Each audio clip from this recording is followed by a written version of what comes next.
On this day in 1990, Charlie Nicholas returned to Celtic.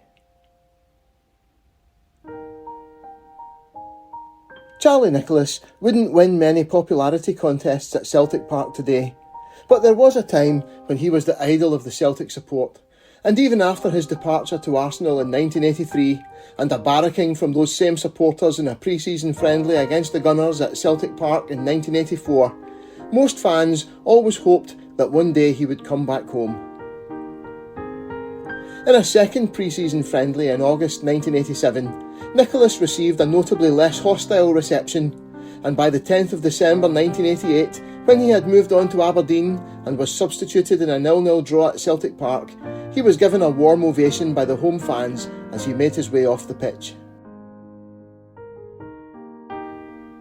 Charlie Nicholas's last match for Aberdeen was the Scottish Cup final of 1990 against Celtic, and the rumour mill was already in overdrive about his return, the player having already announced he would be leaving the Dons at the end of his contract that summer. Despite knowing he was more than likely on his way back to his first club, Nicholas clinically dispatched his penalty in the shootout that decided the final in Aberdeen's favour after a 0-0 draw at the end of extra time. He was quoted in the Daily Record of the 7th of July 1990. "Had I missed my penalty, I would have been accused of throwing the game to Celtic. Even before the match, I was supposed to have signed up at Parkhead.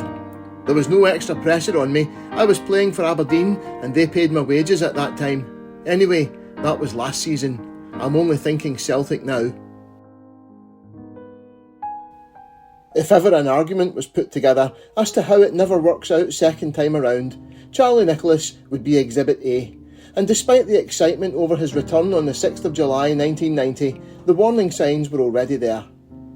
The Daily Record of the 7th of July reported, £750,000 took the player to Arsenal, £500,000 brought him north to Aberdeen in January 1988, and now he's back where he started. But yesterday he stressed, "I'm not the player I was, I'm more of a team player now, not an extravagant individual. I can't automatically show the form I did when I left Celtic. I'm a different player. I hope everything will go right for me. I'll be doing the best I can for a club I love." The individuality and flamboyance had been drained out of Nicholas by 4.5 seasons with a regimented and deadly dull Arsenal, where he was once tasked with man-marking Brian Robson in a match at Old Trafford. Both goals in their 2-1 win over Liverpool in the 1987 League Cup final was the only silverware he had to show for his time in London. In 2.5 years at Pittodrie, he won both the League Cup and Scottish Cup in his final season, and they would be his last winners' medals. Nicholas's transfer value had plummeted since he left Celtic as a 21-year-old in 1983, and he was coming back to a club about to embark on a dramatic downward spiral that would take it to the brink of extinction before his new contract was over. Despite the acquisitions of Nicholas and John Collins that summer, to add to a squad that also contained Paul McStay and Paul Elliott, Celtic finished third in the Premier League, a distant 14 points behind Rangers, who won the title with a last-day victory over Aberdeen at Ibrox, leading to Billy McNeill being replaced by Liam Brady in the summer of 1991. The older, portlier Nicholas was still capable of occasional flashes of brilliance, such as the spectacular volley that rifled past a startled Andy Gorham at Ibrox in a 2-0 win on the 21st of March 1992. Don Morrison wrote in the Sunday Mail of the 22nd of March, "Chris Morris lofted a high ball, apparently aimed for Craney. That was till Scott Nisbet decided intervention was called for. The big fellow merely succeeded in nodding the ball straight at Charlie Nicholas some 16 yards out. Charlie was certainly the darling of the Broomloan bunch with a thundering right foot volley which Gorham first sighted as he collected it from the back of the net." Unfortunately, those moments were too few and far between, and as the quality of the side continued to decline, Nicholas was released by Lou Macari in May 1994, but new manager and former teammate Tommy Burns signed him up again in July.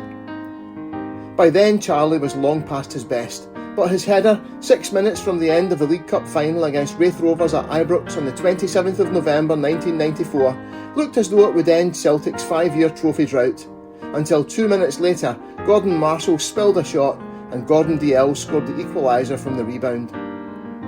Following the miserable 6-5 penalty shootout loss that kept the barren run going, Charlie Nicholas did not appear in the first team again until his final appearance for the club as an 80th minute substitute in the last league game of the season away to Dundee United.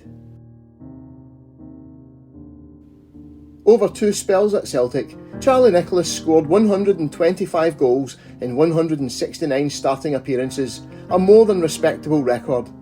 But there will always be a sense of regret over his departure in 1983 when he seemed to have the world at his feet, and the subsequent course of his career which never came close to fulfilling the enormous potential he showed before signing for Arsenal. He won 2 league titles and 1 League Cup with Celtic, all in that exhilarating first spell. Since his retirement from playing, Charlie has worked in the media, and his relentless negativity on all things Celtic has destroyed the legacy his playing contribution to the club should have secured for him with the fans. A sad case of what might have been.